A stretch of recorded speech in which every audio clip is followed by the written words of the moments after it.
to the first episode of Relatable Podcast. I'm your host, Leslie Smith, and this is the first episode. And for anybody who's watching, I'm so thankful that you're watching and tuning in. And be sure there's more to come.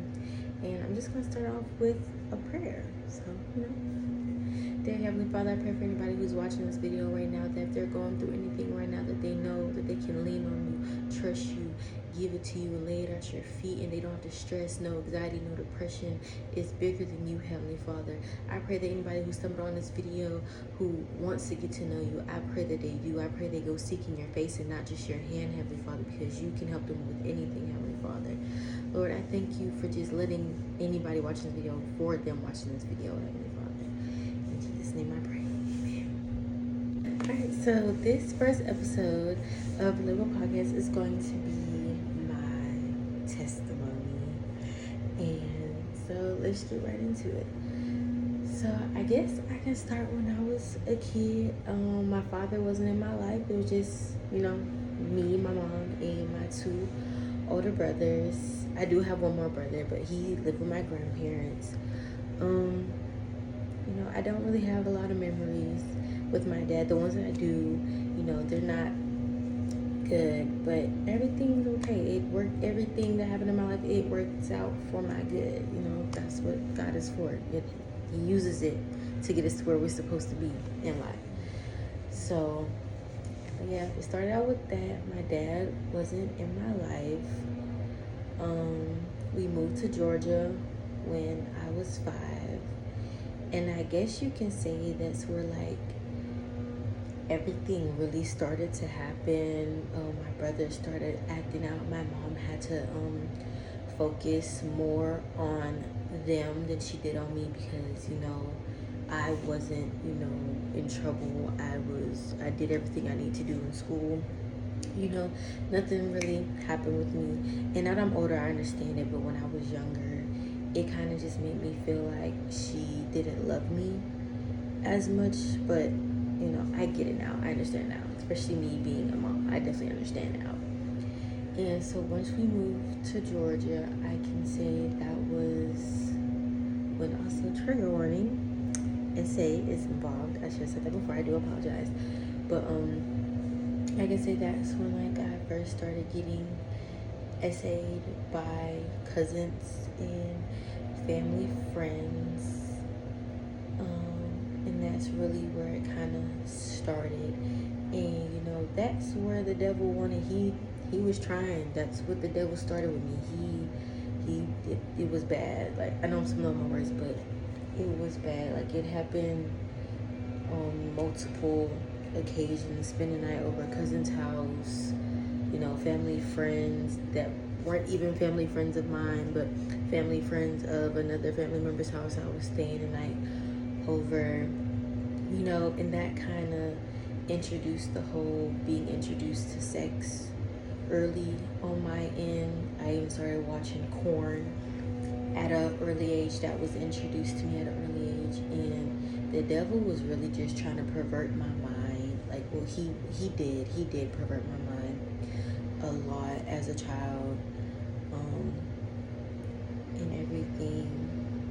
And growing up in a house without a dad and your brothers are having behavior issues, it's kind of hard for you to have stability and your mom to show you right and wrong things. And I never really had the right talk about sex.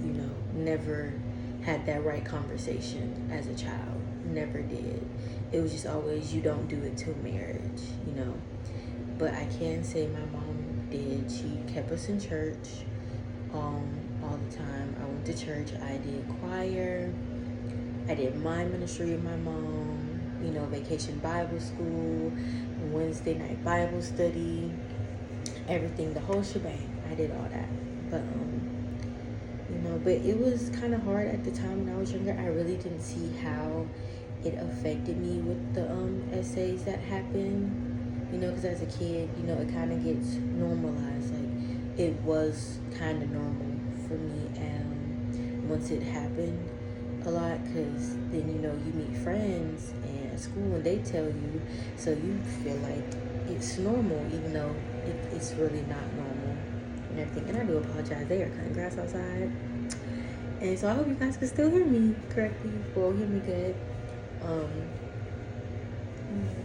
So, after getting sexually assaulted, I did start to touch myself as a kid. I was already introduced to sexual assault, so I did, start doing that. Still not having any communication about sex the right way, how it can happen. I don't really think I really had a sex talk, and it wasn't even a sex talk until I got my first period. And even then, my mom was just like, don't have sex. You have your period now, you can have babies.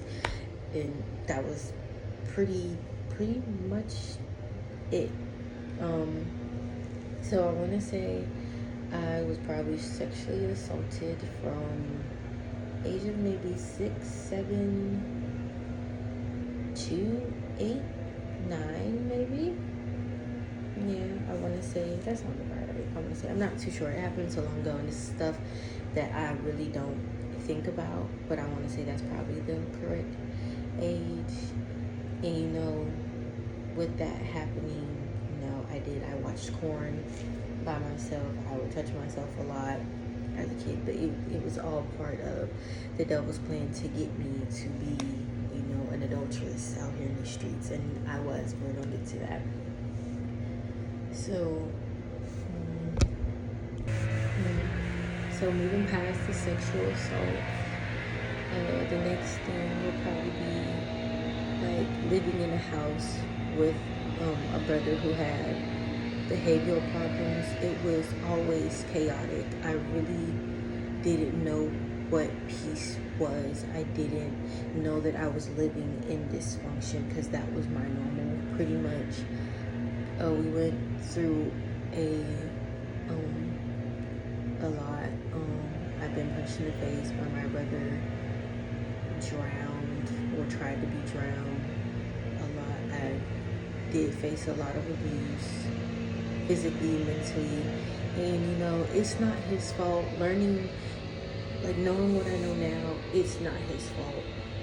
The devil works in mischievous ways, and when we don't have any wisdom or knowledge, or ask for God to give us wisdom or knowledge, we always put, what somebody does, like, oh, that's them, that's just how they are. When really, no, the devil has put spirits and demons on them, and those spirits and demons are making them do certain things. So sometimes it's not always the people who do it. Sometimes they don't even know why they do it.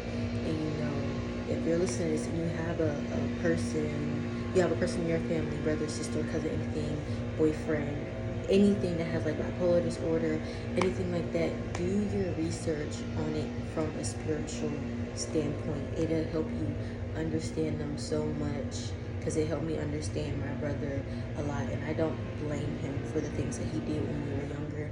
I forgive him, because we were kids, and that's what the devil wanted to do. He wanted us, he tried to use us to do things to get us to move for the kingdom of darkness.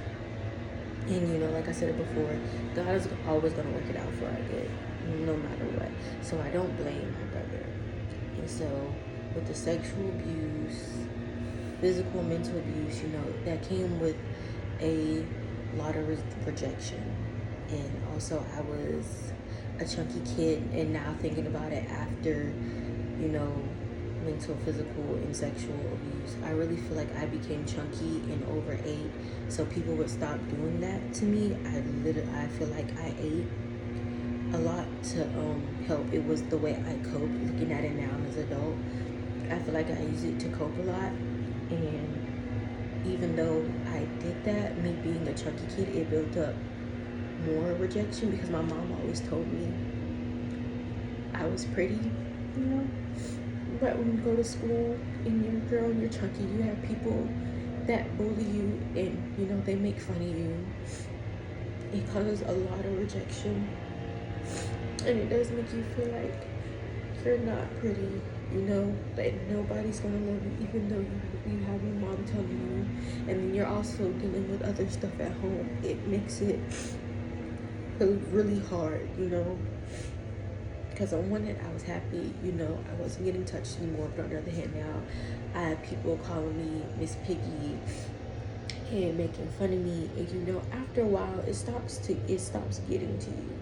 Because just like, okay, well, yeah, come on with something new. And it was fine. I feel like I'm jumping ahead, but yeah. So I dealt with a lot of rejection, abuse, and then it was just crazy because I kind of went through that for once I switched schools, elementary schools. That's when the bullying kind of started for real, and then it kind of did bother me a little bit, and that's when it kind of showed me I had to get a backbone for myself. Because before, when I was in my other school, I was really sweet, kind. I didn't want to hurt anybody's feelings. I would just cry about it and move on, tell the teacher. But at this new school, I had to learn how to buck up for myself, and it kind of taught me how to take no mess from people. But at the same time, I didn't really know when and when not to buck at people a little bit. So in a way, it kind of backfired. And then once I went to middle school, the bullying, it didn't bother me anymore. I really didn't care. It just wasn't. I kind of just let it roll off my back after that. Because it's like, y'all been saying this for a year and a half. Find some new material, please. And in middle school, I really say that's, where like the rejection still kind of played a part, but not really. I will say that middle school, I probably did touch myself a lot more. I probably did watch. No, I didn't watch porn, but I was touching myself a lot more in middle school. Going through puberty, as what they say, you're going through puberty, and hormones are raging, and everything like that. And then high school.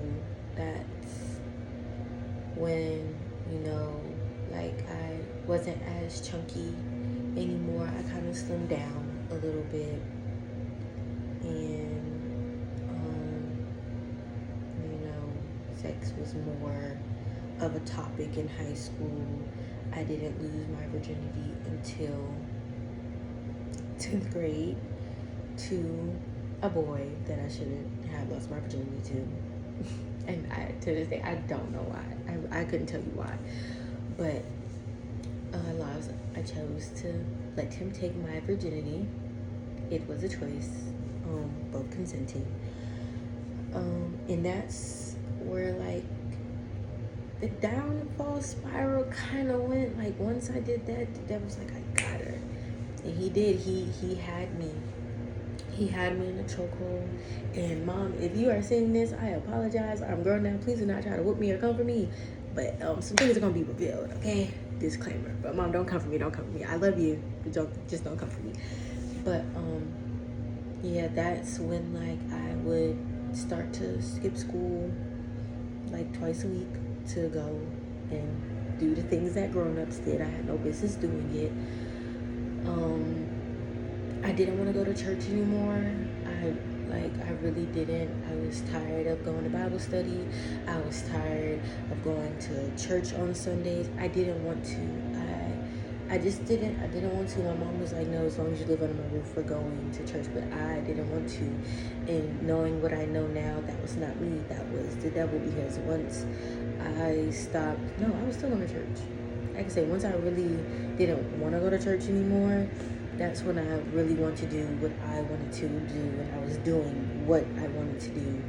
And that was just kind of the downfall of everything.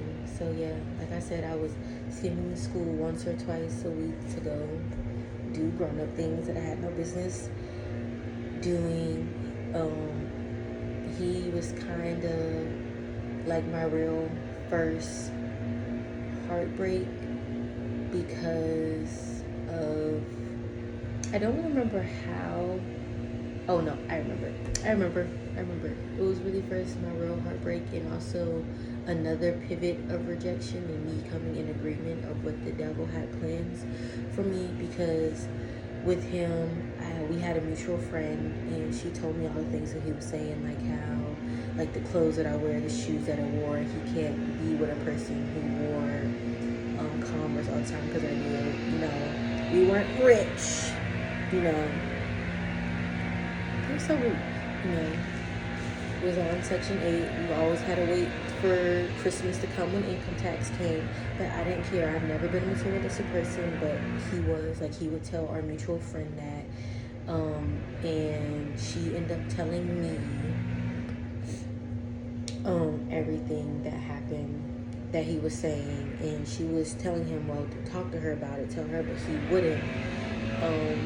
So she ended up telling me that he had this one girl that he liked because they all rode the same bus and everything. And when she really told me the truth, it really, really hurt, because like I remember, like when she did tell me, when she first started telling me, like I sat with him at the lunch table and they were fighting right in front of me, and I seen it. And then so the day we were all in the hallway and everybody told me, I just started crying. And I was just so hurt because at the time, you know, I'm 16. I'm 16 years old. I'm thinking this person loved me. That was not love at all. So that played a big part on rejection. And then I think even after we broke up, I was still having sex with him because I really didn't want to have sex with anybody else. I wasn't trying to, you know, we call a body count. I wasn't trying to have a high body count or anything like that. So I was still having sex with him, and I think once I found out he was having sex with another person that was in my aerobics class, that's when I was like, these N-words ain't sugar honey iced tea. And I think that's when I finally came into agreement of, I'm gonna start treating these boys how they treat us. And that's when I just came into agreement with what the devil had planned for me, because after that, I was wild. I'm being honest. Ain't no shame in it. Tell true shame the devil. I was wild. I was out here doing exactly what I wanted to do with anybody I wanted to do it with, you know. And again, Mom, if you see this, don't beat me. I love you. I love you. Remember, I'm grown now. Don't beat me. But like I was just doing whatever I wanted to do with who I wanted to do it with. There was no ifs, ands, or buts about it. And the body count, it went up because I'm just gonna treat these men how they treat us. Like, y'all don't want love. Y'all don't want a person that is really there for you, that wants to talk to you, that wants to be your person. Y'all don't want that. Y'all want to be dogs. So I was like, I'm gonna be a dog too. And I came in agreement with it. And I shouldn't have. I should have just been one and done with that one. But no, the devil had me in a chokehold for a very long time, you know. And it was just like, yeah, for a long time I was just doing what the grown people do. What do they call it? The horizontal tango or something like that. I think that's what it's called. I'm not sure. But yes, I was being hot, very hot in the pants in my teenage years, and I shouldn't have. But it had to do with that rejection, that longing for a father love that I didn't have growing up. You know, having dudes tell me like, oh, I'm ugly, making fun of me, things I went through in elementary school that you wouldn't even think a person should go through in elementary school, being isolated from friends in elementary school. Like, all that rejection hurt. It played a part in why I ended up doing what I was doing in high school. And you would be like, you're 16, like, why are you doing that? And that's why, like, the devil, he starts with kids. He starts them off really young, And we have to protect the babies. We have to protect our babies because he goes for them at a really, really young age. Really young age. And so once after that, I was still doing what adults do and I shouldn't have. Me and my mom ended up moving from Georgia to Pittsburgh. And when I moved to Pittsburgh, I was like, okay, I don't want to do what I used to do in Georgia. Like, I want to be better. I did. I really wanted to be better. And so it started off great. You know, had a few hiccups still. Doing things I had no business doing. You know, I skipped a few parts. Yeah, in high school, I started smoking marijuana. I did. I started smoking marijuana. It started with my brothers. Yeah, I will say at least I was doing what someone safe, but that does not make it okay. But yeah, I started smoking marijuana with my brothers in high school, and I would only smoke with them for pretty much, or I would smoke with my guy best friend at the time, and that was pretty much it. And then moved from Georgia to Pittsburgh. You know, once we better, I was still smoking marijuana, having sex. You know, I got new friends, so I was out and about more, so I really didn't have time to do all the things that I used to do. Like we was riding public transportation, so that means after school we going to the mall, we going somewhere. I was out, I was doing something, so I really didn't have time to do that until like I got a boyfriend. And even with that relationship, I can honestly and truly say like that relationship was, I don't want to say my first experience with a narcissist, but that was like a very intense relationship with the narcissist. I can say with that one, like in the beginning, it was really cool. It was fun, and even the way it started, it shouldn't have started at all. But like, it was, once it got bad, it was very much his way or the highway. He wanted to talk about problems right then and there, when sometimes I would just be too overwhelmed. I would, you know, have panic attacks, anxiety attacks. At that time I didn't know what they were. So I'm just like, I just need to go home. Just let me go home. I'll call you when I get home. I promise. And, you know, we didn't live that far from each other. You know, driving is like 10-minute drive. But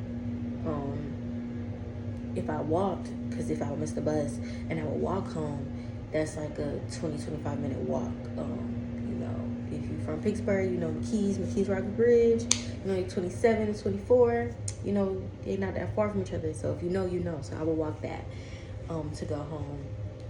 But he just wouldn't. It was like one time he locked me in his room, I'm sorry, until I talked to him, and I would just beg him, please just let me go home. Please just let me go home. And it was just a relationship that did not need to happen. It was really bad once the honeymoon phase was over. And then so decided to call it quits on that relationship. But, you know, we were still friends. You know, still doing adult things with other people. He found out I did, and the adult things with someone else, and that is a whole story in itself. I did not want to do it with that person, but they kept asking, so I just ended up saying yes so they could leave me alone. And I was spending the night at his house, and I went to sleep, and the person texted me, and he went through my phone because he had my password. Why did I give my password? I do not know. But I gave him my password, and he went through me and the dude's messages, and he found out he was really upset, and that was like the last time we really talked, hung out. It was just kind of done from there, or whatever. And then after that, I don't think I was really in a relationship like that. No, I wasn't. But there was this one person that I did want to be in a relationship with for a long time, probably since I moved to Pittsburgh. I wanted to be with him, but he did not want to be with me. And I don't know why, as people, it's not just women, but as people, why we long to be with a person who don't want to be with us. don't get it. But I wanted to be with him, and it just wouldn't happen. But me and him were having relations, and that was probably about it. I graduated, went to college. I really wasn't doing anything, and that's where I met this one girl, and our demons were attracted to each other. We were friends, but she had a lot of things going on with her, and I'm the type of person to where it doesn't matter if we're friends. I think you're cool, I don't have a problem with being your friend. And that's what it was. I thought she was a really cool person. She just had her own demons that she was fighting. And you know what they say about when a person got demons, they demons like to jump on people. And they did, because she was dealing with depression, anxiety, and self-harming. Granted, I was already dealing with depression and anxiety already because of the person I lost my virginity to. I was really, really depressed and really hurt after how me and him broke up. So I already had that spirit of depression, anxiety on me. But with being around her, it intensified. And so being around her, like, I got super depressed. I didn't want to leave my dorm room. I didn't go to class. I wasn't eating at all. That's when I started self-harming a lot, because that was like the only way it took the pain away for that temporary time. And I did it often, really often, but at the time when I was doing it, I would try to do it to where no one could see it, like, really lightly, because at the time my stepdad, he had gave me a pocket knife that was a pen. So it was a pen that had a knife on the other side. So I would use that, and I would self-harm myself. And that's when I also started smoking weed very heavily with this friend, because that's how we coped. Self-harm, smoking. We did that a lot, and I mean a lot. Like, every day after class, even when I stopped going to the college that I was going to, and I ended up going to a different school. When I got out of school, we would meet up, we would smoke, we'd be in her dorm. Like, we were smoking heavy, And even when I was in college, I did end up talking to somebody. And with him, he played into that rejection quite a bit, because we called each other our boo, like our little boo thing. And it really didn't feel like it, because we didn't talk on the phone. We texted, but it wasn't often, And I was using him to fill a void, that lonely void that was so easy for me to feel when, I had people to do adult things with, or, when I had multiple people to talk to or go through. And with him, he wasn't filling that void the way I wanted him to. And it played into that rejection, because it's just crazy. It's so crazy. So, yeah. But me and him stopped talking, and it was crazy, because it really hurt, because and it was my birthday too. Oh my goodness, I remember it. Oh, I remember. It was my birthday too, and I think I asked him, like if you don't want to talk to me, I would appreciate it if you would just tell me, or something along those lines. I texted him, and he just never texted back, because beforehand, I was very open about my emotions. I would let you know, like, hey, you want to talk to me? Let me know you don't want to talk to me. Just tell me. Don't leave me out in the dust. Let me know that you don't want to talk to me. It would help me a lot. And that played in me just keeping my feelings to myself, along with that relationship that I had. in Pittsburgh with the narcissist, that both of those really played into keeping my feelings to myself. And so after I left that university that I was going to, I ended up going to a technical college because I wanted to be a vet tech. I went to a technical college to be a vet tech. I was doing that, and again, trying to fill that void with men, and that is where I met my oldest son's father. Not where, but I was on Tinder, and that's how I met my oldest son's father. And he filled that void very quickly because we would talk all the time, be on FaceTime, texting, all that, doing adult things that we shouldn't be doing because we're not married, doing that. And the very first time, got pregnant.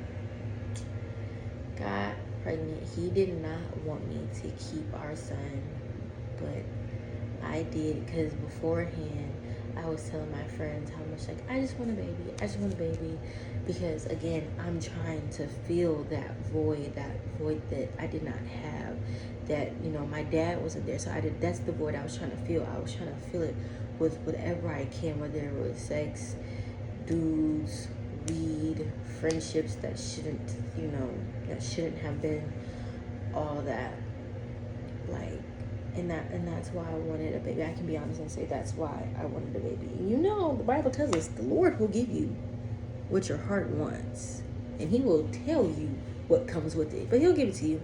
And that's what He did. He ended up giving me a baby. He did. I love him so much. I love him. He gave me a baby. And my son's father did not want me to keep him. I kept him anyway. I even told him, you don't have to be here. I will take care of the baby, because to me it's just like, this baby's going to love me no matter what. Like, this baby is going to love me. And that's what I wanted. I wanted someone to love me no matter what. So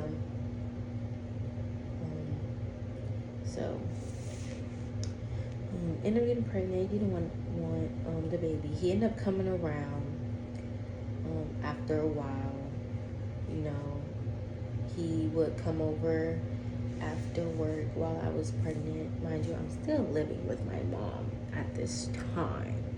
Oh, I need to backtrack because another part that goes into how I looked at men was, at this time, my mom and her husband separated, and I did look at him like a father figure.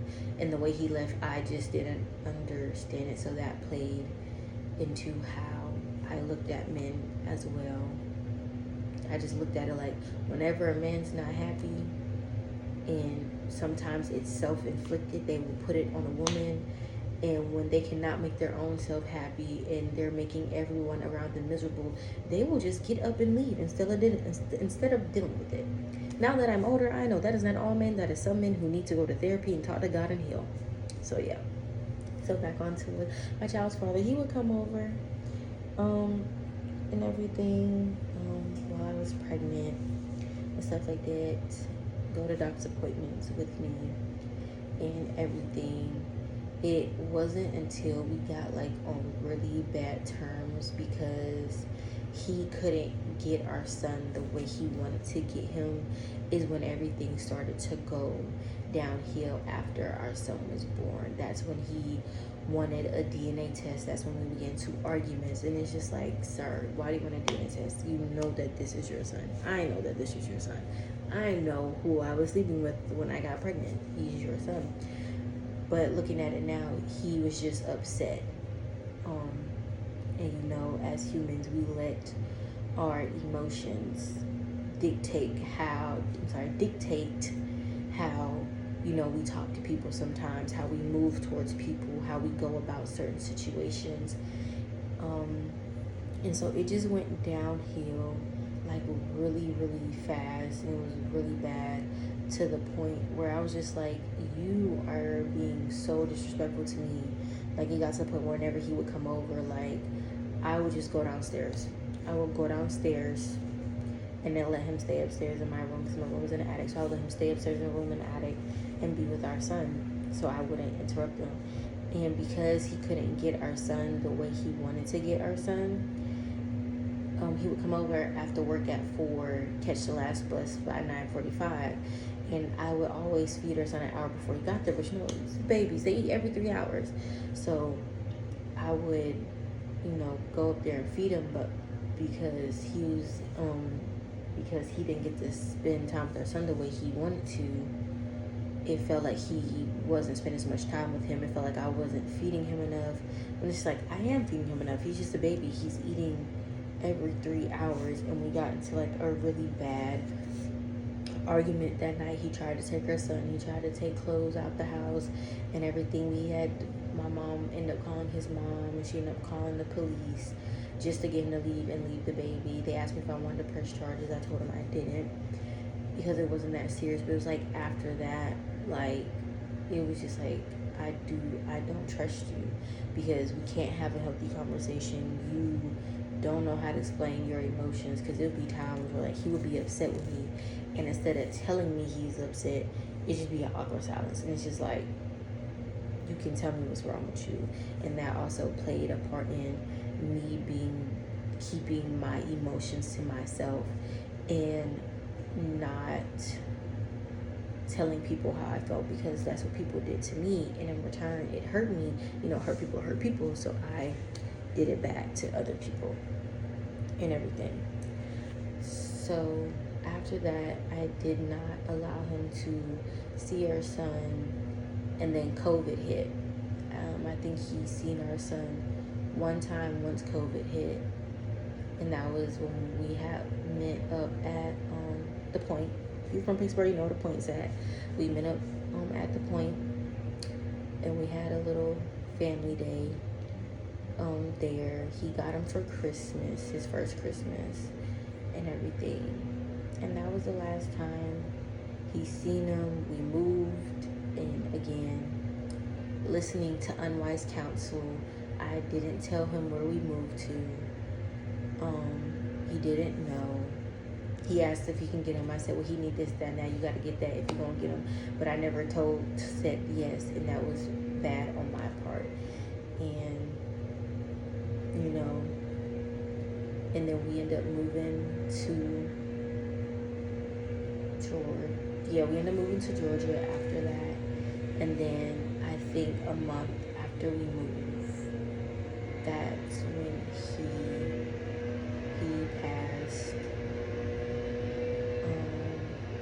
And no one could get in contact with me because I had got a new number, but his mom had my mom's number. She called my stepsister, and they're calling me to tell me.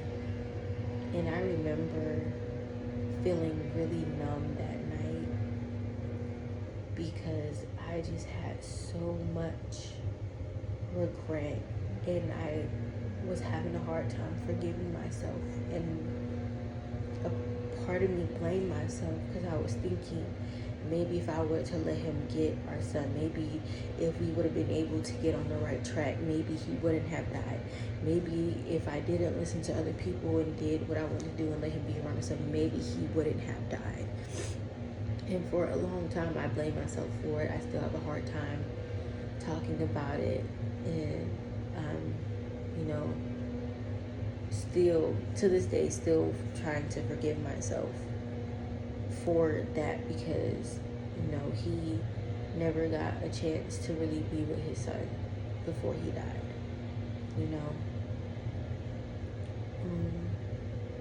And so after that, I really didn't talk to anybody. I really didn't want to be in relationships until I went back on Tinder. I'm jumping ahead. Let's backtrack. So, after that, I still wasn't dating anybody. By this time, I was 2 years abstinent. I didn't talk to anybody, wasn't doing anything with anybody. We were in Georgia. I ended up running into an old friend. And again, another, I don't want to call her a narcissist, but it kind of felt like it. She had a Jezebel spirit, because with her, it was her way or the highway with her. And that's how it really was with anybody I met for a long time, their way or the highway.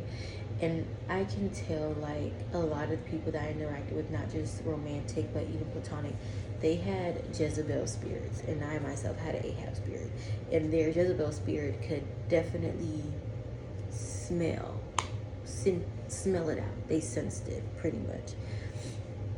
And so it was her way or the highway. Everything had to be done her way, and that real friendship was really toxic.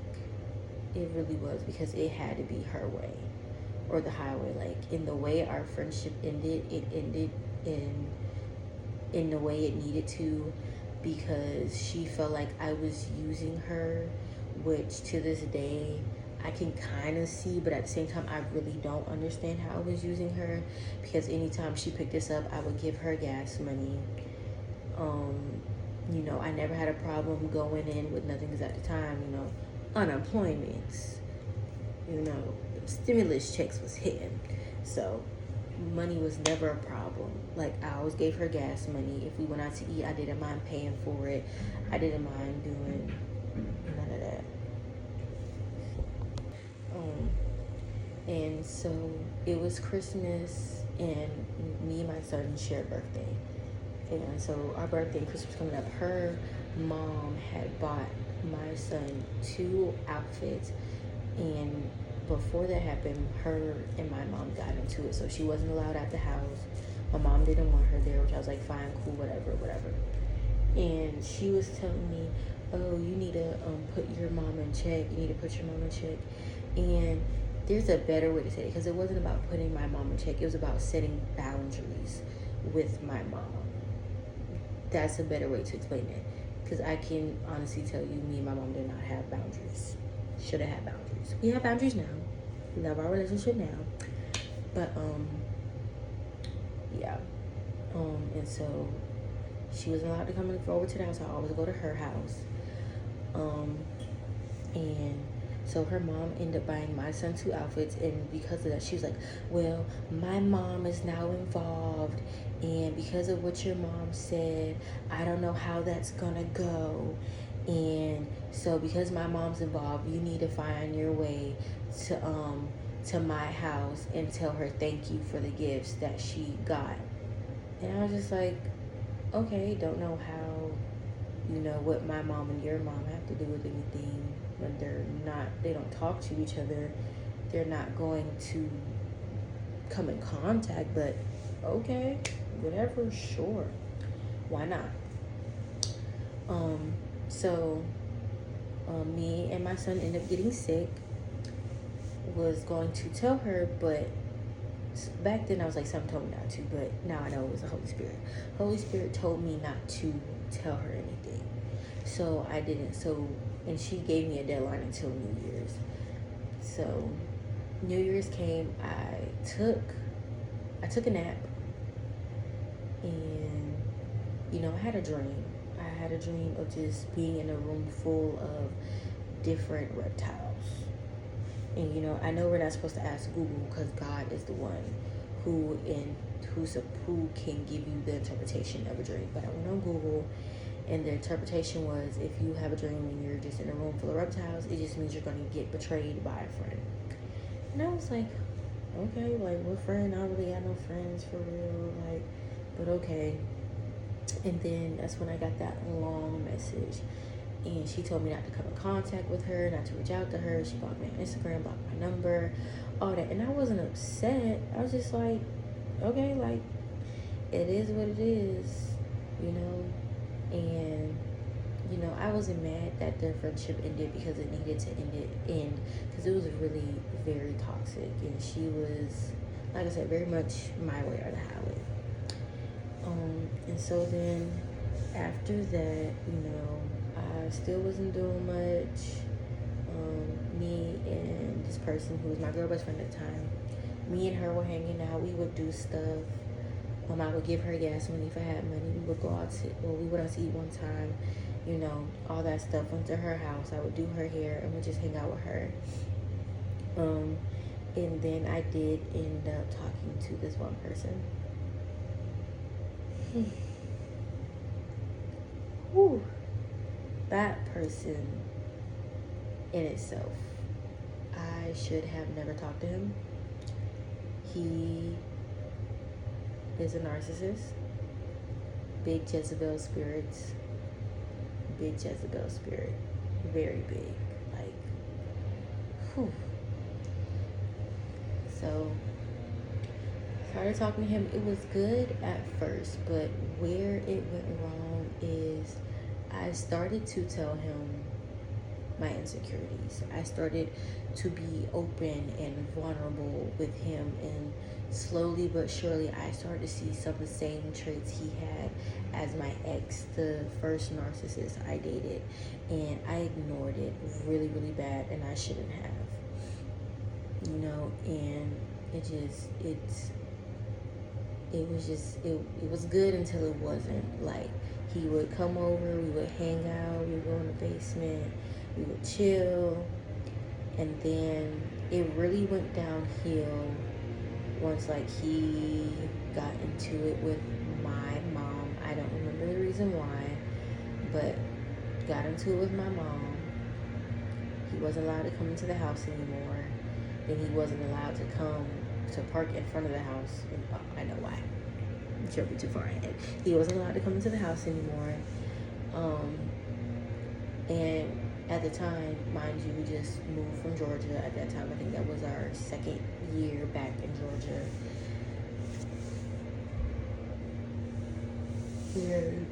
I'm sorry. And I was a stay-at-home mom, and you know, he would always tell me, like, you're really pretty. Like, I thought I was being catfished because we met on Tinder. He was like, because, like, you're really pretty, you're really beautiful, and, like, you only stay, like, 5 miles away from me. He was like, I thought I was getting catfished. And it really went downhill once I got a job. Once I was able to go out into the world and make money. It wasn't about making money, it was just me going around, being around other guys. That's when it really went from showing red flags to red flags is flying, blazing. I mean, arguing every night, blaming me for everything. Everything was my fault. I was never right. He was always right. I always had to try to do better. Manipulation on top of manipulation. Like one time, like, I told, like, my one friend, we were gonna go out for my birthday. I went to go get my nails done, you know, got a new nose ring, bought an outfit, everything. We were gonna go out to a club. I told him we were going out to a club. He was like, okay, fine, sure. Then the manipulation started, where you know, I don't like girls that go to clubs. Why are you going out to a club for your birthday? I never been to a club for my birthday. I wanted to go. I wanted to have fun. No, he manipulated me into not going. He broke up with me. Me and my friend at the time got a hotel room. I'm saying that we're still friends, but me and her got a hotel room. We got ready together. We were supposed to go out. He broke up with me because I was going out, manipulated me into not going out. He ended up coming to the hotel room. We ended up spending the night. Spent my birthday with him. It was a terrible birthday. He made me feel like complete boo-boo on my birthday, leading up to my birthday, and it was terrible. It was just a terrible, terrible birthday for me. And then I'm trying to think. So after that, you know, manipulation was still bad. Like, he was going through it with his family, and he would take his anger out on me and try to make it my problem to make him feel better. But he was never satisfied. Nothing I did was good enough. Nothing I did was ever going to satisfy him whatsoever. And, you know, it was already bad, but it kind of got worse once I got my own apartment because, again, he was still going through his own stuff, not trying to put his business out there or anything like that, just in case he sees this. Not trying to put his business out there, you know. He didn't have his license. He couldn't drive. He was working at a studio all in Atlanta, so I'm driving him to the studio. He don't got a car. His career's not taking off how he wants to. It's argument after argument until it went from mentally and emotionally abusive to physically abusive, to where we were fighting each other, like hitting, like fighting, scrapping on the floor, fighting each other, like me going to work with bruises on me, lying to people, oh no, I'm good, I'm fine, when really inside I want to cry. I just want to cry, I want to break down, and it's just like, it was just terrible. And it was just arguing after arguing after arguing. It was really bad.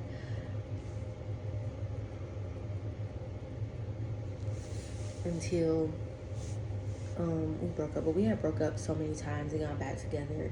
And it was just a cycle that we did of breaking up to blocking each other to calling each other off of text now numbers. It was just a really, really toxic cycle. But he loved it, and I can say I loved it. It was just terrible and just, ugh, it was terrible. Excuse me.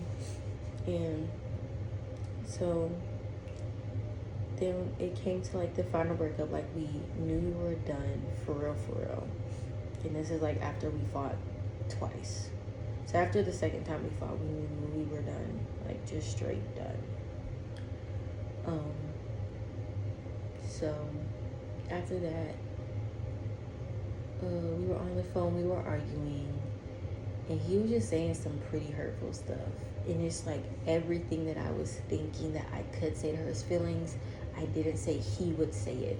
And it would just be like, how was I with you when I'm finally seeing that you treat me like boo-boo, like you treat me like worse of the worst. You treat me like I ran over your dog.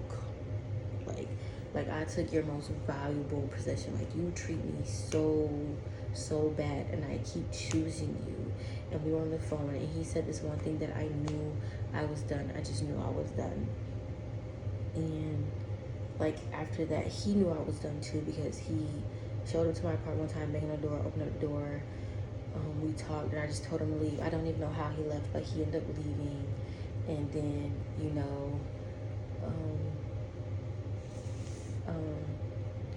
now I'm not working at Taco Bell anymore. I'm working at, I don't even know if I should have said that. I'm working at a bread factory. It's in Villa, if you know. And I end up meeting my youngest child's father there. Even though I knew I should have been by myself, I did not give myself enough time to heal from the relationship I just got out of. And that's how the devil gets you. He will put you through a terrible situation. You get out of a situation, and then he'll send you a person that seems like your knight in shining armor, or the person you want to be, like the perfect person for you, and put you through it again. And that's exactly what happened. And I'm thinking that my youngest son's father, I'm thinking, oh, he's my husband. He's the man for me. I came to Flowers to find him. No. Went through the ringer again and again. It was never bad. It doesn't start off bad. It was a good relationship. It was fun. We had fun together. We joked. It was literally like talking to myself, but in a male body. Like, we had so much fun together. But knowing what I know now, becoming the woman God wants me to be now, the foundation that our relationship was built on, it was never going to last, because all we did was smoke, all we did was drink, we had sex a lot, and nowhere did we put God in that relationship. So for me to even be like, God sent me this man and this is supposed to be my husband, where God was nowhere in that, is crazy on my end. And like, we just completely moved way too fast. Like, we were unequally yoked, you know. Again, not trying to put nobody business out there, but you know, I had a car, I had an apartment. He did not. He already had a baby on the way with someone else, and you know, again, me being me, didn't care. It's a red flag. I should have ran, but I didn't. I stayed and was like, oh, he's such a nice guy. Someone should have smacked me, but they didn't. It's okay. So yeah, so it was good, and then I got too comfortable at my job. I got fired. He started Prize Picks. He didn't want to work there anymore either. He asked me, and to this day, I'm still mad at myself for this because I shouldn't have told him to quit. But I told him just go ahead and quit. He quit, and that's when like it started to go downhill. And again, we were working at the time, and we knew we wanted to get married, so we started trying for a baby. This is how my second son got here. Again, just going all out of order, but thinking this is what God wants. No, it's what I wanted. It's what we wanted. I'm not sure about him. I can only speak for me, but this is what I wanted. So once he quit, I got fired. His second son was born. The day after his son was born, found out I was pregnant. So now I'm pregnant. Both of us have no job. He has a child. And, you know, trying to keep peace. And mind you, at this time, I'm smoking heavy. Like, I'm talking 5 times a day. Because, you know, working in a warehouse job, you get paid every week. So I had money every week. I was blowing down. Like, when I tell you I could have just bought a pound, because that's how much I was probably smoking a month, if not more. Could have just did it, should have just did it, but I didn't.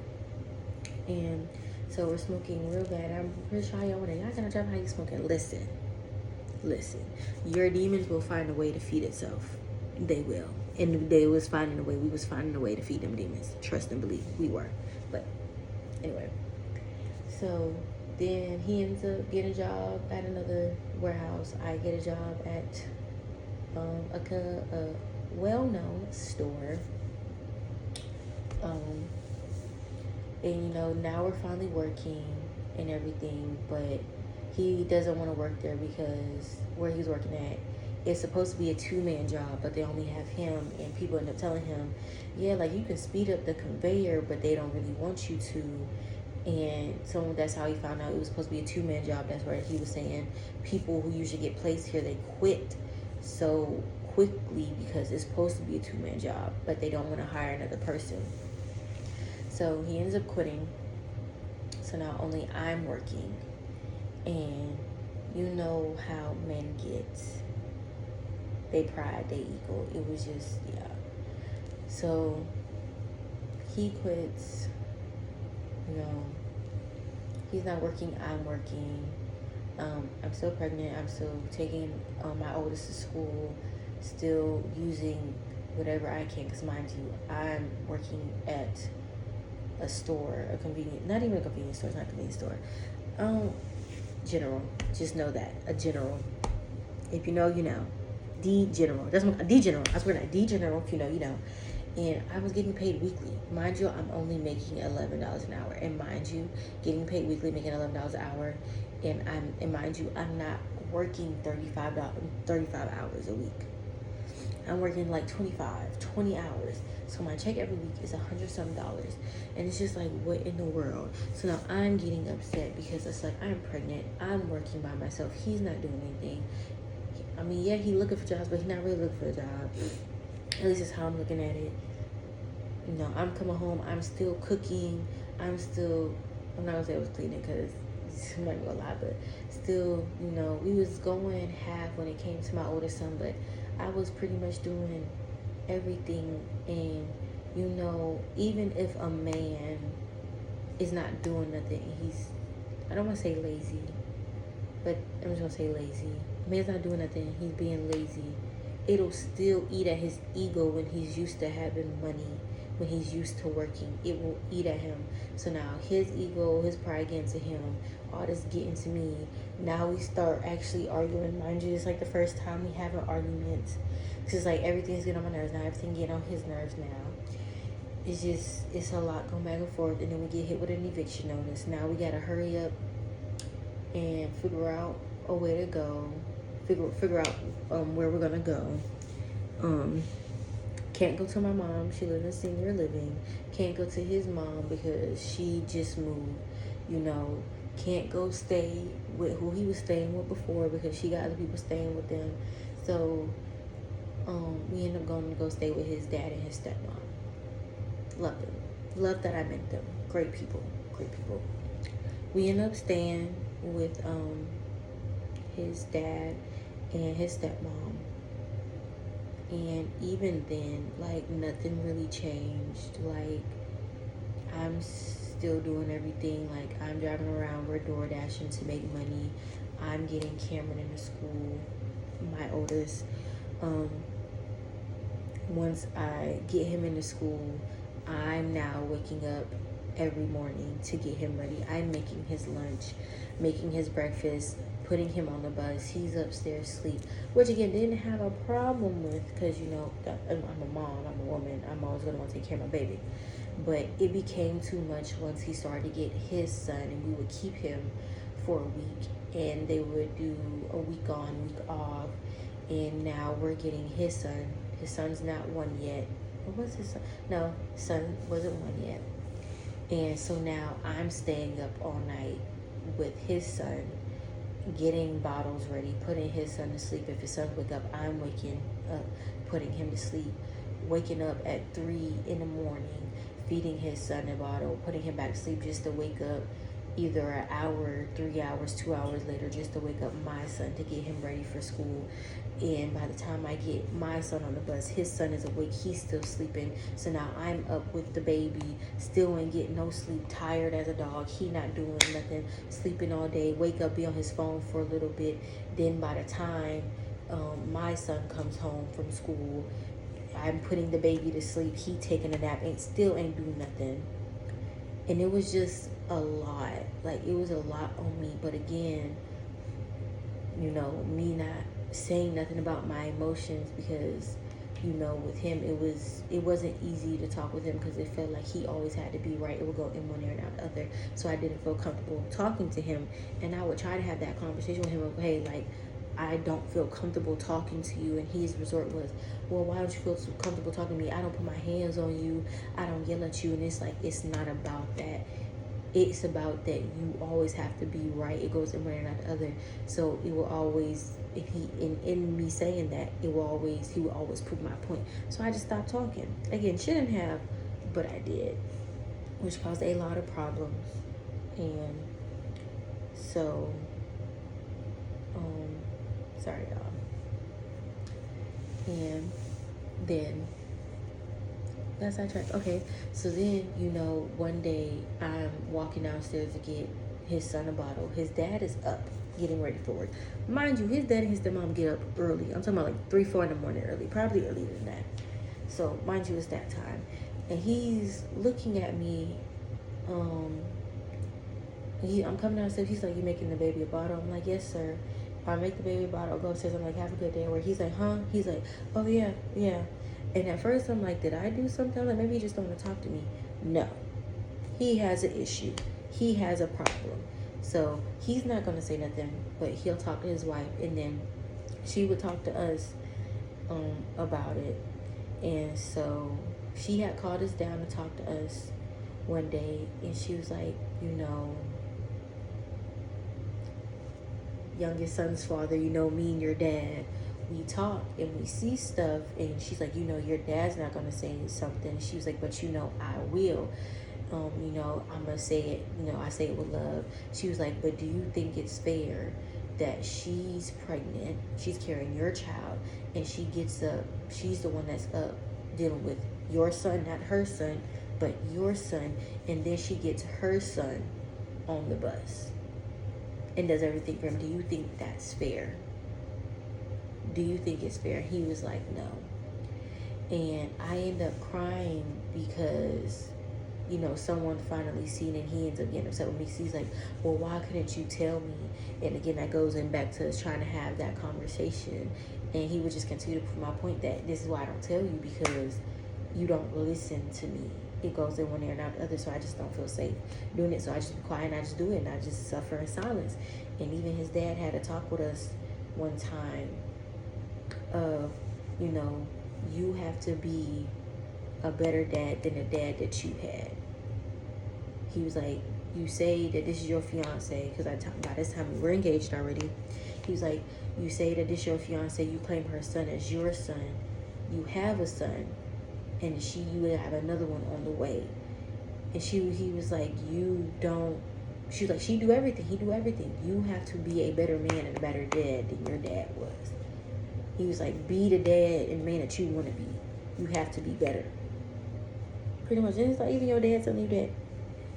And me and him and I had talked about how you feel about his dad. So if you feel that type of way about your dad, but your dad is the one telling you to be a better man and be a better dad than he was to you, what's not clicking, Steven?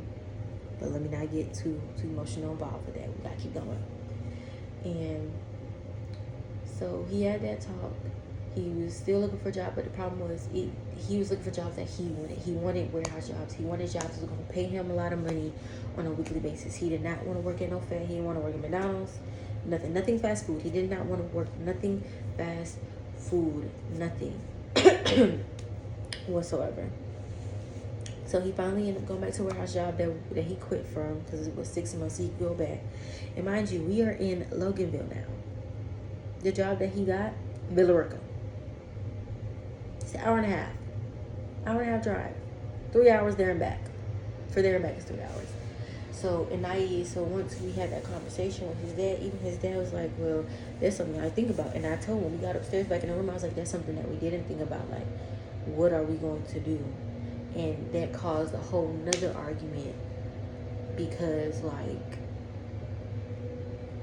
now I have a son who's in school. Yeah, I know you want to drive. I know you want to move back to Villa Rica or to Carrollton because of your job. I was like, but my son has autism. I said, he's doing so much better. I can see the difference that he's making at this school. And mind you, I just did my son's his IEP meeting was about to come up. He was about to get approved to get an iPad that the county and the school were going to pay for him to learn how to use and communicate with it. Like, my son was thriving. Like, I was just I had an interview for housing coming up, because, you know, eviction was on my apartment, eviction on my name, you know, and everything. So everything was looking good, but because it wasn't going right for him, he wanted to do change. And I even told him, like, look, like, we can live separately and still be together. You can get a place in Villa Rica, Carrollton. I'll get a place out here. Cool, like, I don't mind, but still, it was, again, go in one ear and out the other. Everything. It didn't matter, because it was still argument. And I got so fed up that I was like, you're just being selfish. You're being so selfish. You ain't thinking about nobody but yourself. Like, my son is doing great. I already told you. And then I hate when people do it, when they bring up stuff that they did for you. If you are that type of person, you don't need to do nothing for nobody, because that's weird to me. But that's just me. And he brought up, he's like, I'm selfish, but I end up taking care of your son, calling him my own, and he's not mine. And I'm just like, sir, I do the same thing for your son. Been doing the same thing for your son since his mom allowed him to come start coming over. Since we started doing week on, week off, even before that. What are we talking about? I do the same thing that you do, and I was trying to get him to understand, you can have a heart of gold and still be a selfish person. Two things can be true at once, but again, there's no talking to him, his way or the highway or whatever. So we still having rough patches, stuff like that. Me and my mom are talking. I ended up telling her that the truck and the iPad that he got for Cameron, that technically I am paying for it, he's not paying for it. And so, again, I didn't know she was saying that. She went back and said something to him, which she shouldn't have said anything, which I already had that talk with her. And he was like, he didn't want to be with me. So I was like, cool, you don't want to be with me? Bring my car back. He got upset because he didn't want to bring my car back. So then he was forced to get his own car. Whatever. He got his own car. I got my car back. I was still staying with his dad and his stepmom. His family did not want me to stay with them because they thought it was weird because he wasn't there. But just like we weren't together, and I had nowhere else to go. So I ended up going to visit my mom one weekend, and I'm like, I'll buy him food because he was staying with a family member. And no one else was gonna make sure he ate, so I ended up using my food stamps. This will just go downhill again. We're going down another hill. I ended up spending all my food stamps on him. I ended up telling his stepmom. That causes a whole thing, and because of that, it caused the whole thing. I just don't end up going back. It's kind of hard to tell if we were together or not. It was never really clear. We never talked about it, but we act like we were together. It was really weird. By this time, our son was born. He came a month early due to me having signs of preeclampsia. I did my test and everything was cleared, but then, Thanksgiving, it got me. I went back for that plate of stuffing. It got me. So I ended up having to go to the hospital and was diagnosed with severe preeclampsia, so he came a month early. And this is why, he was working stuff. So now I can go back to where I was at, to where I just ended up not going back to his dad and stepmom's house. We ended up moving out. We ended up staying in hotels for a little bit together as a family. He would go to work. He would come back. We would do that. We would get food and stuff. We ended up staying with my third oldest brother and his wife and kids. We lived there for a month. We ended up getting an apartment. We used the last of my income tax to get an apartment. And the apartment we ended up getting was the apartment that I stayed and I got evicted from. And so we ended up moving there. And then we moved into that apartment. Black mold everywhere in the room, in my child's room, where the water heater's at. Terrible. It was just a terrible apartment. But I already knew they were terrible because I lived there before. So black mold. The AC was broke. They never came and fixed it. They never finished cleaning out the black mold. The door on the hallway bathroom, you couldn't shut because it was messed up. They had to come fix it. Barely fixed that. And on top of that, we had bed bugs. It was infested with bed bugs. And I was just getting bit up. And it's like, if you ever see my arm, this arm was bit up. Like, you would have thought I was doing some hard drugs. The way my arm looked. But no, it was bed bugs. Just straight bed bugs. And so then he ends up getting fired again for attendance. You ask him, he was going to work. You asked me, he was going to work. You asked the people who fired him, they said he wasn't showing up. Who knows? None of my business. So he gets fired again. Another setback. Now it's another thing after something else. Like, we just got good. Now we back to BS. As and so that causes something else. Now we smoking heavy again, because it's just like that's how we cope. 5, 6, 7 times a day. Now he smoking cigarettes, smoking Black and Milds, because weed's not enough. It's never enough when you going crazy and you gotta feed your demons and your demons going crazy. You feel me? So,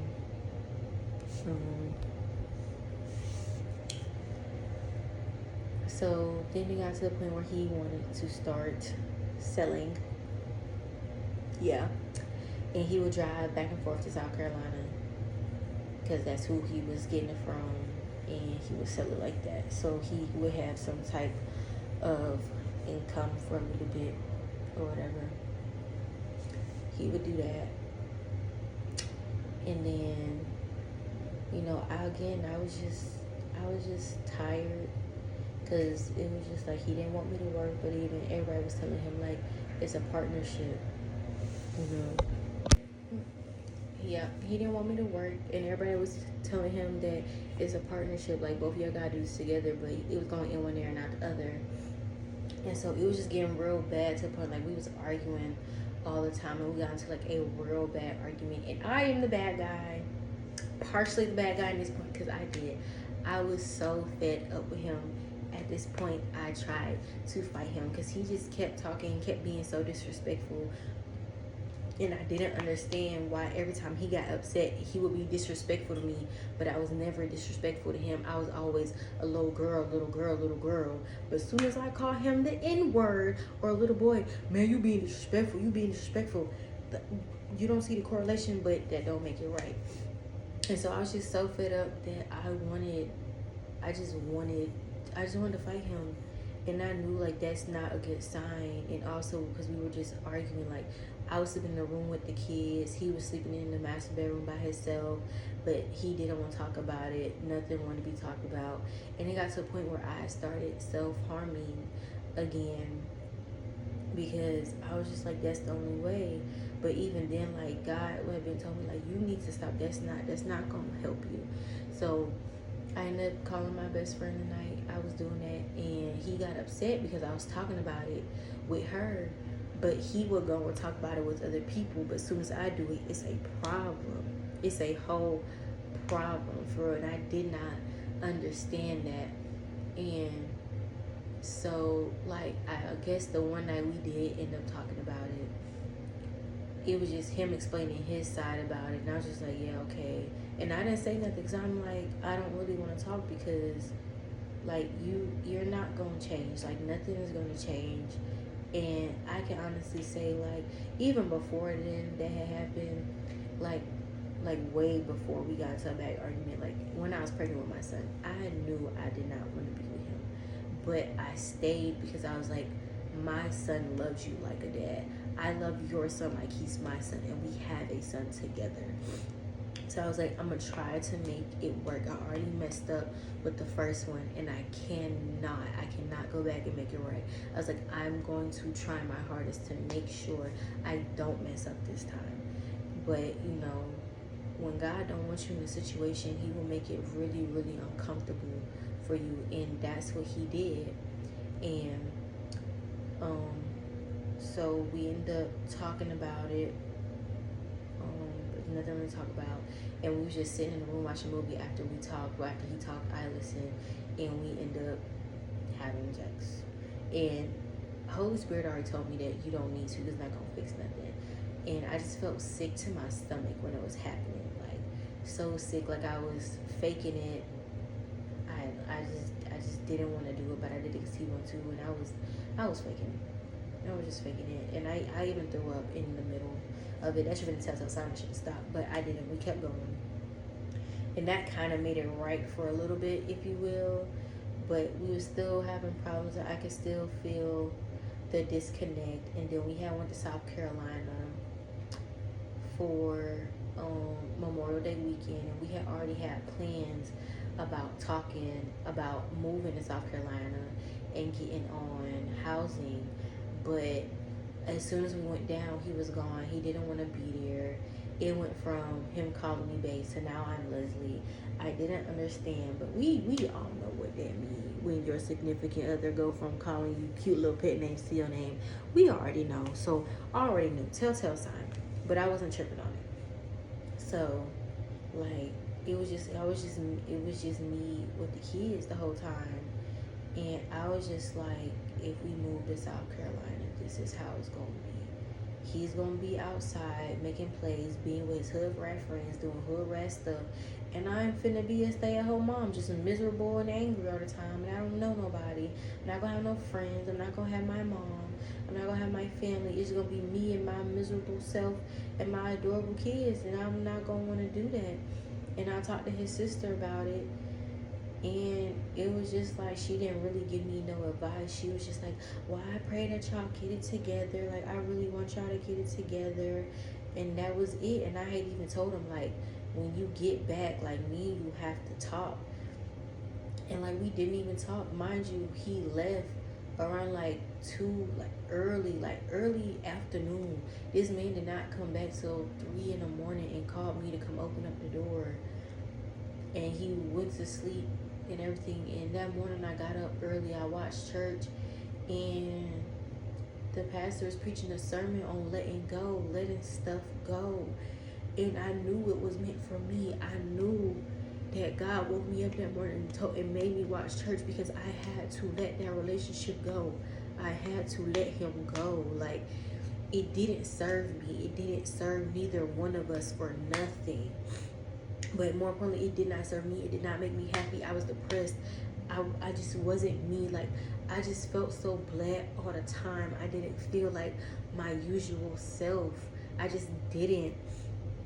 And it was just like, so we were supposed to talk, but we didn't talk. We didn't talk about nothing. We ended up leaving. It was an awkward car ride. Like, I could tell it was over. I was just crying and listening to music and praying and praising God and really just telling him to help me. And I did not know that he was moving back to South Carolina until he was on the phone with the other mother of his child. And that's when he was telling her, oh, I'll come get his son when I go back, before I go back to South Carolina. And that's how I knew, because he was on the phone with other people telling them. And me and him didn't have a conversation about it until the day he was supposed to leave, but he didn't, because he thought it was storming in Georgia and South Carolina. He didn't want to drive in the rain like that. And when we had that conversation, I can tell it was BS. I can honestly tell the conversation was BS, because he said something like, I'm not saying we don't need to be together, but I just want us to get back how we was when we first got together. Which again, BS, because how it was when we first got together, I had an apartment, I had a car, I had a job, I was straight. You just had a job. What are we talking about? But I digress. And everything. And so he left for South Carolina. And when I first told everybody, they was like, Leslie, that's messed up. And me still defending him, I was like, no, it's okay. It's fine. It's good. Like, it's okay. No, the truth was, he left because he wanted to be comfortable. He was too uncomfortable, and he went back home where he was comfortable. And that's what too many of us do. God make us so uncomfortable to pivot us in the way he wants us to go, and we go back to comfortability like a fool, like a little dummy. That's what he did. And I stayed uncomfortable, and he left me and our son and my son in an apartment filled with bed bugs, with no working AC. I had no money. We were already facing eviction for the apartment. I was looking for jobs, couldn't find a job, all that, just everything. Yeah. And so, like, I was smoking a lot again. I had to feed my demons. But I would cry, like, so I would cry every day, like, even when I would roll up, even when I would smoke, I would cry until the high would hit me. Then I would just be numb. And I enjoyed it because I didn't want to feel that feeling anymore, because that abandonment hit for me. It hit because I was like, you really left. And like, he used to call at first and check up on us and everything, but then it stopped. And he said it was because his friend had passed, but I didn't know because we weren't talking. And I told him about it. So I was like, I don't know. Because the reason why I texted him, because I was like, I don't think you should come down and visit until it can be, a more stable thing, until you have a set schedule, because Cameron's acting out because you just left. Like, you left, you didn't see how this was going to affect everybody, not just you. You just left. And he was like, my friend just died. I don't have no words for you. And I was just like, one, I didn't know. We don't talk. Two, I'm not so surprised, because how you feeling, what you going through comes before anything else. Three, I'm trying to tell you how your actions are affecting the son that you claim. And we just never talked on it again until he got upset because I didn't post him for Father's Day, but I posted my oldest son's bio dad for Father's Day. But I texted him on Father's Day and was like, happy Father's Day. He didn't say nothing back. He didn't like the picture. So I'm like, I'm not finna front for everybody. I didn't say nothing bad to him. I didn't say nothing to him. I just didn't post him. I just posted my other father's child. I mean, my other child's father, and that was it. And he got upset with it. And even like his sister making subliminals on Snapchat because I didn't post him. But just like never once did I say anything bad about him. I just didn't post him. I'm not gonna put this front on for everybody, makes him you're a great dad. When you left, you don't send nothing, you don't call to check on nobody, you don't ask for pictures, you don't do none of that. And so I was fed up. I was fed up. And so being that I'm fed up, I'm still hanging out with one of my close friends. We doing stuff, we going out, smoking, doing stuff, just trying to make me feel better. She just lifted me up in a time that I needed it. And I ended up talking to a person from my past and everything, and he filled the void. I can really say, again, being an adulteress shouldn't have, but he did. He really helped me, not feel that pain that my youngest child that made me feel. He helped a lot in that area because it wasn't just us fornicating.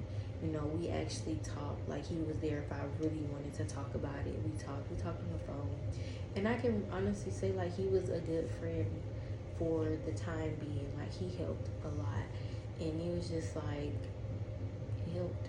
And then me and my baby daddy was still getting into it. We was still fussing and fighting and stuff, and everything.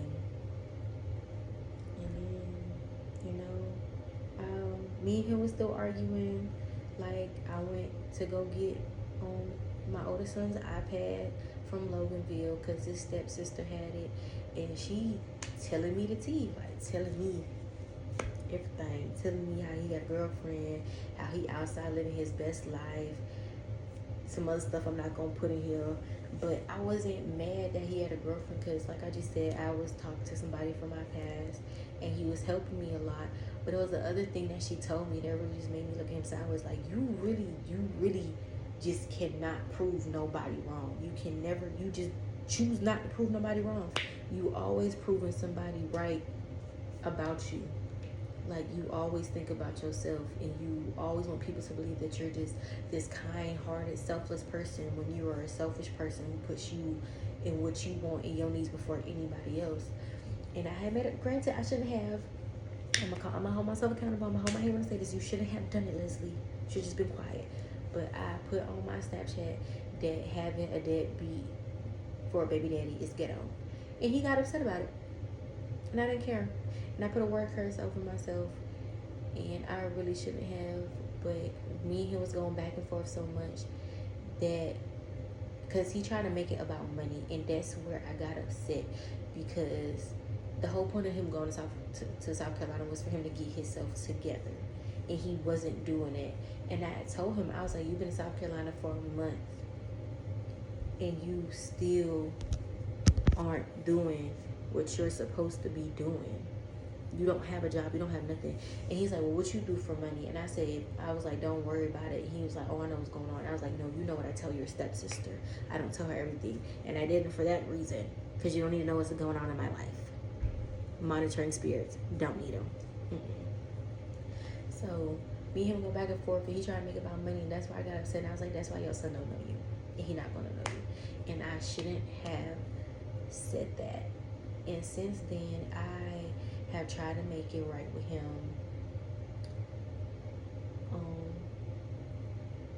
But it hasn't worked. I told him that, like, I forgive him. I don't think I apologized for what I said. I probably didn't. I don't think I have. If you see this, I apologize for what I said. I might just even text you and give it to you personally. But like, I told him that I know we're never gonna have a real conversation about it. I know that you're never gonna apologize for what you did. I was like, but I'm choosing to forgive you, because by that time, my relationship with God has grown so much stronger. Oh, I done skipped a whole bunch.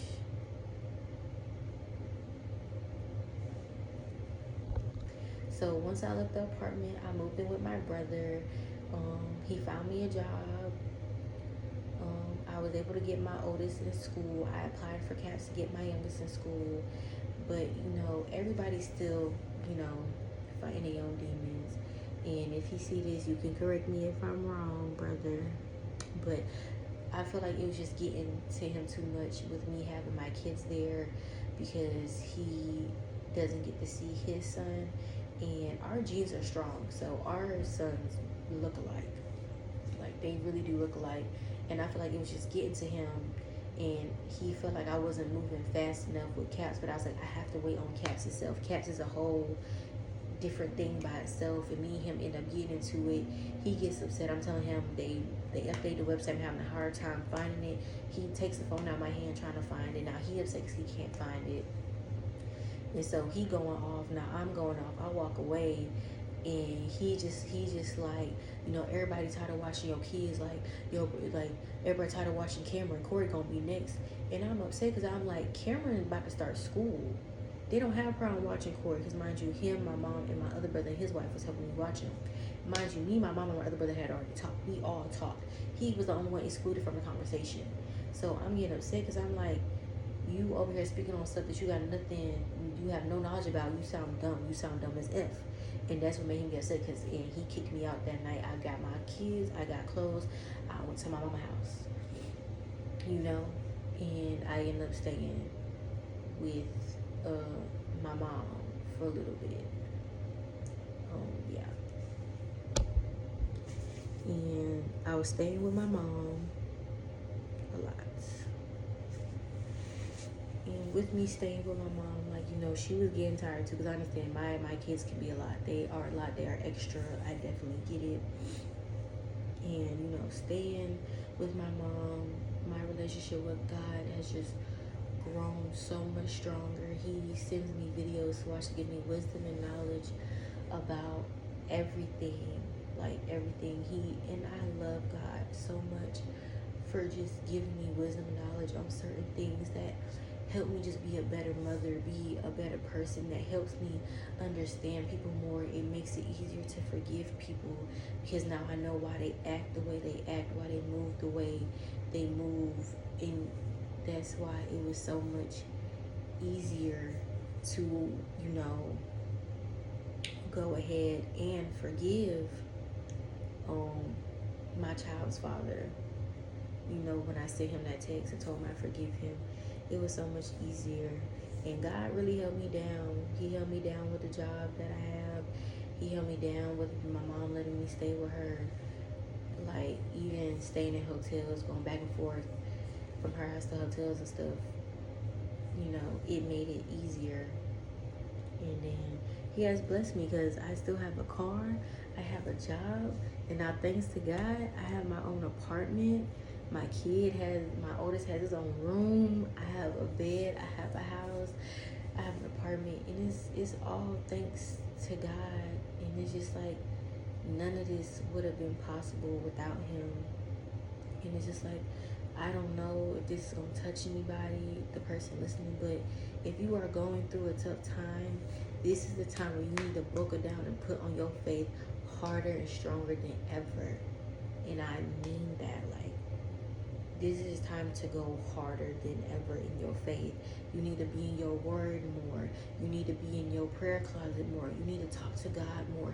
Include God in your daily life.